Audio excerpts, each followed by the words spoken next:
Oggi inizia ufficialmente lo sciopero degli autotrasportatori. Ma come vedete io sono qua sul camion, non perché non voglia farlo. Cioè non è che posso andare tanto dal parone e dire oh ascolta guarda che c'è il sciopero, voglio stare a casa.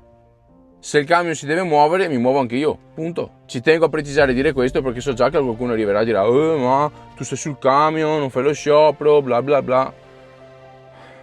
E a proposito mi viene da fare una domanda. Ma siamo davvero convinti che fermandoci risolviamo tutto? Cioè davvero pensate che al biondino non gli interessi qualcosa se i camion in Italia si fermano? Sì, possiamo dare un segnale, ma non è così che risolviamo il problema. Il problema vero è che queste cose non si risolvono in un giorno e soprattutto non si risolvono solo fermandosi. Servirebbe qualcosa di più concreto, qualcosa che vada a toccare direttamente l'interessato. E che poi una cosa che mi fa ridere è che quando fa comodo i camionisti diventano fondamentali, quelli che salvano tutto, quelli che devono fermare le strade. Poi però quando torna tutto normale torniamo a quelli di sempre, quelli criticati, insultati, quelli che danno fastidio alla strada. E quindi mi chiedo un'altra cosa: lo sciopero serve davvero o è solo un modo per farci sentire a posto con la coscienza? Fatemi sapere cosa ne pensate.